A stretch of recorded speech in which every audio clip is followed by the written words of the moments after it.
এত রাতে কুনাল চাচা কোথায় যাচ্ছেন তা জানার জন্য আমার কৌতূহল বাড়ছিল। তাই আমি নিজেও ঘর থেকে বেরিয়ে এলাম। দেখলাম চাচা আমার মায়ের ঘরের দিকে এগিয়ে যাচ্ছেন। ভেতরে কি ঘটছে সেটা জানতে আমার আগ্রহ আরও বেড়ে গেল। আমি ধীরে ধীরে মায়ের ঘরের জানালার কাছে গেলাম। জানালাটি অল্প খোলা ছিল, আর আমি সেই ফাঁক দিয়ে ভেতরে তাকালাম। মা তখন কাকুর সাথে বসে কথা বলছিলেন। মনে হচ্ছিল তারা কোনো গুরুত্বপূর্ণ বিষয় নিয়ে আলোচনা করছেন। কিন্তু সেই দৃশ্য দেখে আমার মনে এক ধরনের অস্বস্তি হল, যেন কিছুটা অপ্রত্যাশিত কিছু ঘটছে। আমি দ্রুত ঘরে ফিরে এলাম, আর মনে নানা প্রশ্ন ঘুরপাক খেতে লাগল। বন্ধুরা, আজকের গল্পটা অনেক বেশি স্পেশাল, তাই কেউ মিস করো না। আর দয়া করে গল্পগুলো ভালো লাগলে ভিডিওটি লাইক, শেয়ার এবং চ্যানেলটি সাবস্ক্রাইব করো প্লিজ। আমার মা ছিলেন অনেক সুন্দর। গায়ের রং ছিল ফর্সা আর একটু স্বাস্থ্যবান। তিনি সব সময় পরিবারের জন্য কঠোর পরিশ্রম করতেন, তাই তার শরীর এখনও বয়সের ছাপ পড়েনি। তাই তাকে দেখতে এখনও কম বয়সী মনে হতো।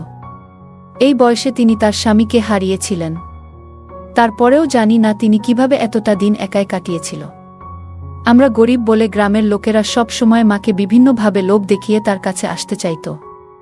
কিন্তু মা তখন কাউকে পাত্তা দিত না, কারণ বাবা মারা যাওয়ার পর মা মনে মনে একজনকে ভালোবাসত। তা কখনো আমাকেও জানায়নি। আমার নাম তানিয়া, এবং আজ আমি আপনাদের শোনাবো আমার জীবনের সেই সময়ের কথা, যখন আমার বয়স ছিল প্রায় 16 বছর। আমাদের পরিবারের আর্থিক অবস্থা তখন খুবই খারাপ ছিল। ছোটবেলাতেই বাবাকে হারিয়ে ফেলেছিলাম, আর তারপর থেকে মাই ছিলেন আমাদের পরিবারের একমাত্র আশ্রয়। আমাদের কোনো বড় জমি বা সম্পত্তি ছিল না, শুধু মায়ের কঠোর পরিশ্রম আর ছোটখাটো কিছু কাজের মাধ্যমে আমাদের দিন চলত। আমরা ছোট্ট একটি গ্রামে বাস করতাম। বাবার চলে যাওয়ার পর মা একা হাতে আমাদের সংসার সামলাতেন এবং নিজের দায়িত্ব পালনের পাশাপাশি অন্যের বাড়িতেও কাজ শুরু করেছিলেন। আমার মা ছিলেন অনেক সুন্দর এবং অনেক ভালো চরিত্রের অধিকারী। মা গ্রামে অনেকের বাড়িতে কাপড় ধোয়া, বাসন মাজা ও ঘর পরিষ্কার করার কাজ করতেন। আমাদের আর্থিক অবস্থা এমন ছিল যে আমার পড়াশোনা চালিয়ে যাওয়া সম্ভব ছিল না। তাই 5ম শ্রেণী পর্যন্ত পড়ার পর মা আমাকে স্কুলে পাঠানো বন্ধ করে দিলেন এবং আমার দায়িত্ব হয়ে গেল মায়ের কাজে সাহায্য করা। মা যেখানে যেখানে কাজ করতেন আমিও সেখানে তার সাথে যেতাম। আমি সবসময় মায়ের পাশে থেকে ঘরের কাজগুলো করতাম এবং তাকে সাহায্য করতাম। মা ছিলেন খুবই সৎ এবং পরিশ্রমী। তিনি কখনো অন্য কারো প্রতি অন্যায় আচরণ করতেন না। মা বেশি কথা বলতেন না, চুপচাপ নিজের কাজ শেষ করে বাড়ি ফিরে আসতেন। আমাদের পরিবারের আর্থিক অবস্থা দেখে গ্রামের অনেকেই মাকে প্রলুব্ধ করার চেষ্টা করেছিল। মাকে তারা অনেক ধরনের লোভ দেখাত। তাদের ধারণা ছিল যে আমরা গরিব বলে হয়তো মা তাদের কথায় বিভ্রান্ত হতে পারেন। যেসব বাড়িতে মা কাজ করতেন সেখানকার কিছু পুরুষ ও ছেলেরা তাকে ভুল পথে চালিত করার চেষ্টা করত। কিন্তু মা কখনোই তাদের কোনো প্রস্তাবকে গুরুত্ব দেননি। গ্রামের কিছু প্রভাবশালী লোক ও দুষ্ট প্রকৃতির মানুষও মাকে তাদের ফাঁদে ফেলার চেষ্টা করেছিল। তারা মায়ের প্রতি খারাপ উদ্দেশ্য নিয়ে এগিয়ে এসেছিল, কিন্তু মা কখনো তাদের কথায় কর্ণপাত করেননি। মায়ের মন সবসময় আমার এবং আমাদের সংসারের অবস্থার দিকেই নিবদ্ধ ছিল। তিনি কখনো পিছন ফিরে তাকাতেন না এবং তার সততা ও কঠোর মনোবলের জন্য আমি সবসময় তার প্রতি গর্বিত ছিলাম। একদিন গ্রামের একজন প্রভাবশালী ব্যক্তি, যিনি একজন নেতা ছিলেন, সরাসরি মায়ের কাছে একটি প্রস্তাব নিয়ে এসেছিলেন।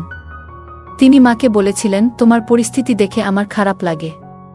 তুমি যদি চাও তাহলে তোমার এবং তোমার মেয়ের জীবনে আর কোনো কষ্ট থাকবে না। শুধু আমার কথাটি মেনে নাও। মা তার কথা শুনে সোজা তার চোখের দিকে তাকিয়ে বললেন, আমার নিজের পরিশ্রমের উপর বিশ্বাস আছে, আমি কারো দয়া চাই না। এক রাতে রাতের খাবার খেয়ে আমরা যখন ঘুমাতে যাচ্ছিলাম তখন হঠাৎ আমাদের দরজায় টোকা পড়ল। মা আমাকে বললেন, দেখো তো এত রাতে কে এসেছে। মা তখন নিজের ঘরে বিছানা পাততে চলে গেলেন। আমি দরজা খুললাম এবং দেখলাম দরজার বাইরে একজন লোক দাঁড়িয়ে আছে। লোকটি ভালো পোশাক পরা এবং বয়স আনুমানিক 40 বছর হবে। আমি একটু বিরক্ত হয়ে জিজ্ঞেস করলাম, এত রাতে কি দরকার? লোকটি হেসে উত্তর দিল, তানিয়া। তার মুখে আমার নাম শুনে আমি অবাক হয়ে গেলাম। আমি বললাম, আপনি কে? এর আগেই কিছু বোঝার চেষ্টা করছিলাম, তখন সেই লোকটি হঠাৎ আমাকে তার কাঁধে তুলে নিল এবং হাসতে হাসতে বলল, আমি তোমার চাচার মতো, তোমার বাবার পুরনো বন্ধু কুনাল বাবু। তার কথা শুনে মা দ্রুত বাইরে এলেন। মা এবং কুনাল চাচা একে অপরকে দেখে যেন অতীতে ফিরে গেলেন। তাদের চোখে পুরনো দিনের স্মৃতি যেন জীবন্ত হয়ে উঠল। প্রায় 2-3 মিনিট তারা একে অপরের দিকে তাকিয়ে রইলেন, যেন চারপাশের কিছুই তাদের মনে নেই। এই দৃশ্য দেখে আমি একটু অস্বস্তিতে পড়ে গেলাম এবং বললাম, মা, একে? আমার কথা শুনে তারা বাস্তবে ফিরে এলেন। কুনাল চাচা তখন আমাকে মাটিতে নামিয়ে দিলেন। আমি মায়ের পাশে গিয়ে দাঁড়ালাম। মায়ের মুখে এক ধরনের অদ্ভুত আনন্দের ঝিলিক ছিল। মা বললেন, এ হলেন তোমার কুনাল চাচা, তোমার বাবার পুরনো বন্ধু। কুনাল চাচাকে প্রণাম করো। আমি তাকে প্রণাম করলাম এবং কুনাল চাচা আমাদের ঘরে প্রবেশ করলেন। তিনি ঘরে ঢোকার পর যেন বাড়ির পরিবেশটা একটু পরিবর্তন হয়ে গেল। কুনাল চাচা মায়ের কাঁধে হাত রাখলেন। আর মা একটু লজ্জায় হেসে রান্নাঘরের দিকে চলে গেলেন। আমি কিছুটা অবাক হয়ে ভাবছিলাম, আমরা তো সবে রাতের খাবার খেয়েছি, তবে মা আবার কার জন্য রান্না করছেন? আমি জিজ্ঞেস করলাম, মা, তুমি কার জন্য রান্না করছো? মা হালকা হেসে বললেন, তোমার কুনাল চাচার জন্য, তিনি অনেক দূরের পথ পাড়ি দিয়ে এসেছেন। নিশ্চয়ই ক্ষুধার্ত। আমি বললাম, কিন্তু মা, যদি উনি বাবার পুরনো বন্ধু হন, তবে এতদিন কোথায় ছিলেন, আর হঠাৎ এখন কেন এখানে এলেন? মা একটু গম্ভীর মুখে উত্তর দিলেন, উনিও আমাদের গ্রামেরই মানুষ ছিলেন, তখন তোমার বাবার খুব ঘনিষ্ঠ বন্ধু ছিলেন। যখন তোমার বাবা বাড়িতে থাকতেন না, তখন উনি আমাকে সাহায্য করতেন। খুব ভালো মনের মানুষ ছিলেন। আমরা একসাথে অনেক মজা করতাম।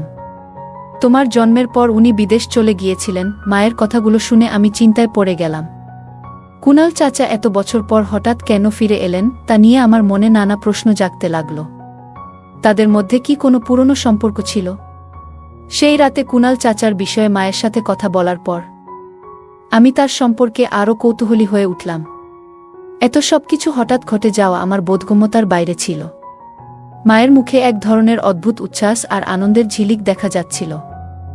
মা বললেন, জীবন মাঝে মাঝে আমাদের সামনে পুরনো স্মৃতিগুলো ফিরিয়ে আনে, যা আমরা কখনো ভোলার চেষ্টা করলেও ভুলতে পারি না। মা বললেন, দেখো, কুনাল চাচা এখন একা থাকেন, তার জীবনে আর কেউ নেই। এখন আমরা ছাড়া তার আর কে আছে? মায়ের কথাগুলো যেন আমার মনে নানা প্রশ্নের ঝড় তুলল। তিনি বললেন, কাল সকালে উনি নিজের বাড়িতে ফিরে যাবেন। মায়ের কথা শুনে আমি ভাবছিলাম, কুনাল চাচার এই হঠাৎ আশাটা আমাদের জীবনে কি পরিবর্তন আনতে পারে। তার আশাতে মা অনেক খুশি ছিলেন। কুনাল চাচা আসার পর থেকেই তিনি সব সময় মায়ের কাছাকাছি থাকার চেষ্টা করছিলেন। বিভিন্নভাবে মাকে হাসানোর চেষ্টা করছিলেন। মাঝে মাঝে চাচা মায়ের দিকে অদ্ভুতভাবে তাকিয়ে থাকতেন। আর আমার মাও তাকে দেখে হাসতেন, কিন্তু বুঝতে দিতেন না। মা বললেন, এখন তুমি নিজের ঘরে যাও এবং খাবার প্রস্তুত হওয়া পর্যন্ত তোমার কুনাল চাচার সাথে কিছুক্ষণ গল্প করো। আমি মায়ের কথা মেনে নিয়ে নিজের ঘরে চলে গেলাম। কুনাল চাচা তার সব জিনিসপত্র আমার ঘরের এক কোণা রেখেছিলেন। তিনি মাটিতে বসে হুক্কা টানছিলেন। আমি তার পাশে যেতেই তিনি হাসিমুখে আমার সাথে কথা বলতে শুরু করলেন। তার কথায় জানতে পারলাম যে বিদেশে তার একটি বড় রেস্টুরেন্ট ছিল, যেখানে তিনি অনেক টাকা উপার্জন করেছিলেন। কিন্তু সম্প্রতি তার গ্রামের প্রতি টান অনুভব হওয়ায় তিনি সেই রেস্টুরেন্টটি বিক্রি করে দিয়েছেন এবং স্থায়ীভাবে গ্রামে ফিরে এসেছেন। তিনি বললেন, আমি নিজের সাফল্যকে পিছনে ফেলে গ্রামে ফিরে আসা এক বড় সিদ্ধান্ত নিয়েছি। হঠাৎ করে তিনি বললেন, তুমি আমাকে কুনাল চাচা বলে ডেকো না, শুধু কুনাল বললেই হবে। তার এই কথা শুনে আমি একটু অস্বস্তি বোধ করলাম, কিন্তু ভাবলাম হয়তো তিনি আমাদের আরও কাছাকাছি হতে চাচ্ছেন। এটি কুনাল চাচার স্বভাব ছিল। কিছুক্ষণ পর মা আমার ঘরে এসে বললেন, কুনাল, খাবার তৈরি আছে, চলো এখন খেতে বসো। মা তাকে রান্নাঘরে নিয়ে গেলেন, আর আমিও তাদের সাথে রান্নাঘরে গেলাম। মা কুনাল চাচার জন্য থালায় খাবার পরিবেশন করলেন। কাকা খুব আনন্দের সাথে পেট ভরে খেয়ে নিলেন। তারপর ক্লান্তি মেটাতে একটা বড় হাই তুললেন। কুনাল চাচা হাসতে হাসতে মাকে জিজ্ঞেস করলেন, তুমি আমার জন্য এত কিছু করছো, এতে ক্লান্ত হয়ে পড়নিত? মা হালকা হেসে বললেন, আমি কখনোই ক্লান্ত হইনি এবং এখনো ক্লান্ত হব না। মায়ের এই কথা শুনে তার শক্তি আর দৃঢ়তার প্রতি আমার মনের ভেতর গভীর শ্রদ্ধা অনুভব হল। কুনাল চাচা হেসে রান্নাঘর থেকে বেরিয়ে গেলেন। মা তখন আমাকে বললেন, তুমি এখন নিজের ঘরে গিয়ে ঘুমিয়ে পড়ো, কুনাল চাচাও তোমার ঘরেই থাকবেন। আমি মায়ের কথা শুনে নিজের ঘরে চলে গেলাম। কুনাল চাচা তখনও হুক্কা টানছিলেন। আমি বিছানা পেতে নিলাম এবং কুনাল চাচার জন্যও পাশে আরেকটি বিছানা পেতে দিলাম। তারপর নিজের বিছানায় শুয়ে পড়লাম। প্রায় 10 থেকে 15 মিনিট পর কুনাল চাচা উঠে দরজা বন্ধ করে দিলেন এবং ঘরের লাইট নিভিয়ে নিজের বিছানায় শুয়ে পড়লেন।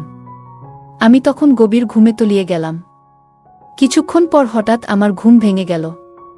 আমি চোখ মেলে দেখলাম কুনাল চাচা তার বিছানা থেকে উঠে ঘরের বাইরে চলে যাচ্ছেন। কেন জানি না, কিন্তু এই দৃশ্য দেখে আমার মনে কিছুটা অস্বস্তি তৈরি হলো। আমার মনে কৌতূহল জন্মালো যে এত রাতে কুণাল চাচা কোথায় যাচ্ছেন। এটি জানার জন্য আমি নিজেও ঘর থেকে বাইরে বেরিয়ে এলাম। দেখলাম কুণাল চাচা মায়ের ঘরের দিকে এগিয়ে যাচ্ছেন। আমার কৌতূহল আরও বেড়ে গেল, তিনি কেন মায়ের ঘরে যাচ্ছেন। আমি আস্তে আস্তে মায়ের ঘরের জানালার কাছে গেলাম। জানালাটি খোলা ছিল, আর আমি জানালার ফাঁক দিয়ে ভেতরে উকি দিতে শুরু করলাম। মা তখন নিজের বিছানায় কুণাল চাচাকে বসিয়ে গল্প করছেন। সেই মুহূর্তে আমার হৃদস্পন্দন বেড়ে গেল। আমি ঠিক বুঝতে পারছিলাম না যে কি দেখছি। আমি অস্বস্তি বোধ করতে শুরু করলাম এবং ভাবতে লাগলাম, আমি কি এখানে থাকা ঠিক করছি। আমার মন ধীরে ধীরে ভারী হয়ে আসতে লাগল, আর সেই কারণে আমি ফিরে এসে আমার ঘরে শুয়ে পড়লাম। সকালে ঘুম থেকে উঠে প্রথমেই আমার চোখ পড়ল কুণাল চাচার বিছানার দিকে, কিন্তু তিনি সেখানে ছিলেন না। তখন রাতের ঘটনাগুলো আমার মনে পড়তে শুরু করল, আর মনে একটা অদ্ভুত ভয় ঢুকে গেল। আমি তাড়াতাড়ি উঠে বাইরে এলাম। মায়ের ঘরের দরজা বন্ধ ছিল, কিন্তু জানালাটি খোলা ছিল। আমি সেই জায়গাতেই বসে মায়ের ঘরের দিকে তাকিয়ে রইলাম। কিছুক্ষণ পরে আমার মনে হলো যে আমি দরজার লক খোলার আওয়াজ শুনতে পেলাম, আর কৌতূহলবশত তাকিয়ে দেখলাম কুণাল চাচা মায়ের ঘর থেকে বেরিয়ে এলেন।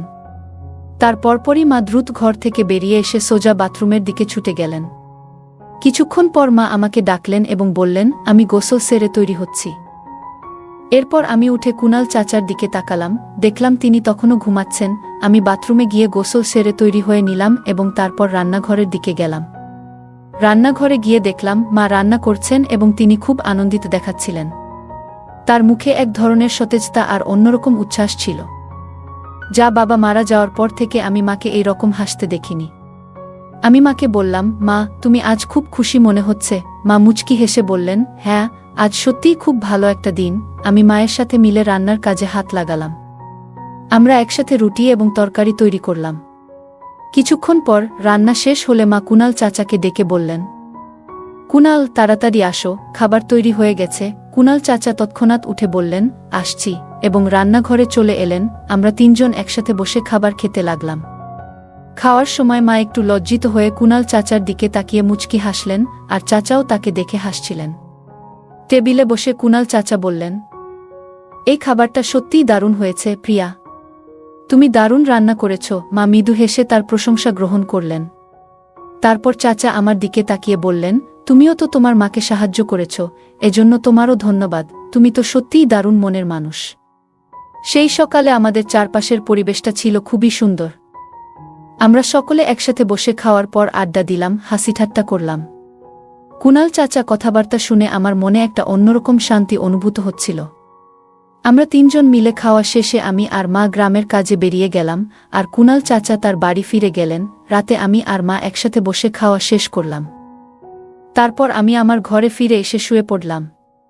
সেই রাতে হঠাৎ আমার ঘুম ভেঙে গেল, কারণ বাথরুমে যেতে হচ্ছিল।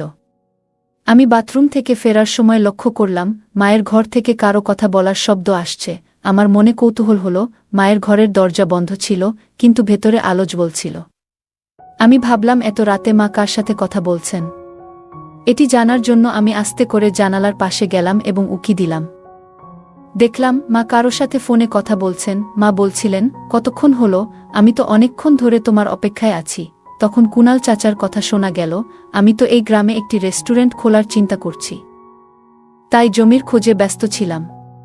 তবে জমির মালিক অন্য গ্রামে থাকেন, তাই ওনার সাথে দেখা করতে অন্য গ্রামে যেতে হয়েছে। একবার যদি আমাদের দোকানটা খুলে যায়, তখন আর কোনো সমস্যাই থাকবে না। মা বলছিলেন, তুমি গ্রামে রেস্টুরেন্ট খুলে নিজের স্বপ্ন পূরণ করতে পারবে, কিন্তু এখন আমার ছোট্ট একটা অনুরোধ রেখো। কুণাল চাচা হাসতে হাসতে বললেন, তোমার যদি সত্যিই অনুরোধ থাকে, তবে আমার কাছে এসে বলো। এ কথা শুনে মা কুণাল চাচার কাছে গেলেন এবং তাদের মধ্যে একটা ঘনিষ্ঠ মুহূর্ত তৈরি হলো, যা আগেও কখনো হয়েছিল। রাত অনেক গভীর হয়ে গিয়েছিল, আর আমার চোখে ঘুম চলে এসেছিল, তাই আমি আমার ঘরে ফিরে এসে শুয়ে পড়লাম। পরদিন সকালে ঘুম থেকে উঠে মায়ের ঘরের দিকে তাকালাম, কিন্তু সেখানে কেউ ছিল না। এরপর রান্নাঘরে গিয়ে দেখলাম মা ইতিমধ্যে গোসল সেরে রান্নায় ব্যস্ত ছিলেন। মনে হলো কুণাল চাচা সেদিন সকালে তাড়াতাড়ি চলে গিয়েছিলেন, আর মা তাই তাড়াতাড়ি সব কাজ শেষ করে নিয়েছিলেন। আমি বাথরুমে গিয়ে তৈরি হয়ে রান্নাঘরে ফিরে এলাম। তারপর মায়ের সাথে বসে সকালের খাবার খেলাম। তারপর আমরা দুজনেই গ্রামের কাজে বেরিয়ে পড়লাম। এখন প্রায় প্রতিদিনই কুনাল চাচা রাতে আমাদের বাড়িতে আসতেন এবং মায়ের সাথে সময় কাটাতেন। সারাদিনের কাজের পর আমি এতটাই ক্লান্ত হয়ে যেতাম যে রাত হলে তাড়াতাড়ি ঘুমিয়ে পড়তাম। আর তাদের কথোপকথন শুনতে পেতাম না। এক রাতে হঠাৎ তাদের কথাবার্তা শুনতে গিয়ে আমার হাঁচি চলে আসলো, যা আমাকে অবাক করল। এরপর আমি চুপচাপ আমার জায়গায় ফিরে গেলাম। আমি তাড়াতাড়ি করে আমার ঘরে চলে গেলাম এবং বেশ কয়েকবার হাঁচি দিলাম। হাঁচি দিয়ে খুব ক্লান্ত বোধ করছিলাম, তাই ফিরে গিয়ে কারো কথোপকথন শোনার ইচ্ছা হয়নি। ঘুমিয়ে পড়লাম। কিছুদিন পর গ্রামের এক ধারে কুনাল চাচা একটি বড় বাড়ি তৈরি করলেন এবং পাশেই একটি দোকান চালু করলেন। সেখানে তিনি একটি রেস্টুরেন্টের ব্যবসা শুরু করেন। রেস্টুরেন্টের উদ্বোধনের দিন কুনাল চাচা আমাদের অনেক সুন্দর পোশাক উপহার দিলেন। অনেক বছর পর মা শাড়ি পরলেন এবং তাকে বেশ সুন্দর লাগছিল। রেস্টুরেন্টের উদ্বোধনটা মায়ের হাত দিয়ে হলো। সেই দিন থেকেই আমরা কুনাল চাচার বাড়িতে থাকতে শুরু করলাম। মা কুনাল চাচাকে তার জীবনের সঙ্গী হিসেবে মেনে নিলেন এবং সেই অনুযায়ী আচরণ করতে লাগলেন। প্রতিদিনের সকাল, দুপুর, সন্ধ্যা যখনই সময় পেতেন, মা এবং কুনাল চাচা একে অপরের সাথে খুশিমনে সময় কাটাতেন। আমার যখন বিয়ের বয়স হলো, কুনাল চাচা আমার বিয়ে তার ভাগ্নের সাথে ঠিক করলেন। বিয়ের পরেও আমাদের নিজেদের বাড়িতে রাখলেন, কারণ তার নিজের কোনো সন্তান ছিল না। তাই আমার স্বামীকেই তিনি তার নিজের ছেলের মতো করে দেখতেন এবং আমাদের সাথে একত্রে সুখে দিন কাটাতেন। আমাদের জীবনে ভালো সময় ও সকল সুবিধা ছিল এবং এর পেছনে আমার মা ও কুনাল চাচার অবদান ছিল। কুনাল চাচা আমার বিয়েটা তার বোনের ছেলে সুনীলের সাথে খুব ধুমধামের সাথে করিয়েছিলেন। বিয়ের কয়েকদিন পর যখন ধীরে ধীরে সংসারের জীবন স্বাভাবিক হয়ে উঠল, একদিন কুনাল চাচা এবং আমার মা প্রিয়া আমাদের দুজনকে নিয়ে বিশেষ কিছু শোনানোর জন্য বসালেন। কুনাল চাচা বললেন, মেয়ে, আমি আর তোমার মা অনেক ভেবে একটি সিদ্ধান্ত নিয়েছি। আমরা চাই আমাদের সম্পর্ককে একটি নাম দিই। এখন সেই সময় এসেছে। আমি আর আমার স্বামী কিছুটা অবাক হলাম। তিনি আরও বললেন, তোমার মা প্রিয়া এবং আমি শীঘ্রই বিয়ে করতে যাচ্ছি। আমরা সবসময় একে অপরের পাশে ছিলাম এবং এখন আমরা চাই সমাজও আমাদের সম্পর্ককে মেনে নিক। মায়ের চোখে এক বিশেষ উজ্জ্বলতা ছিল এবং কুনাল চাচার মুখে ছিল প্রশান্তির হাসি। এই সিদ্ধান্তটা আমাদের জন্য হঠাৎ মনে হলেও মায়ের চোখে আমি সত্যিকারের আনন্দ দেখেছি। মা এবং কুনাল চাচার বিয়ের কথা শুনে মনে হলো আমাদের পরিবারটা সম্পূর্ণ হয়েছে। কয়েকদিন পর কুনাল চাচা আর মা খুব সাধারণভাবে বিয়ে করলেন, যেখানে শুধুমাত্র ঘনিষ্ঠ আত্মীয়স্বজন ও পরিবারের লোকেরা ছিল। এই বিয়ের পর আমাদের সম্পর্কগুলো আরও দৃঢ় হয়ে উঠল এবং আমাদের পরিবারে এক নতুন শুরু হলো। সময় এগিয়ে চলল আর কুনাল চাচার রেস্টুরেন্টের ব্যবসা ক্রমশ সাফল্যের মুখ দেখল। মা কুনাল চাচার সাথে খুবই সুখী ছিলেন এবং তারা দুজনে একে অপরের পাশে থেকে সবকিছু সামলাচ্ছিলেন। আমার বিয়ের কিছুদিন পরই জানতে পারলাম আমি মা হতে চলেছি। এই খবর শুনে মা এবং কুনাল চাচা আনন্দে উদ্বেলিত হলেন।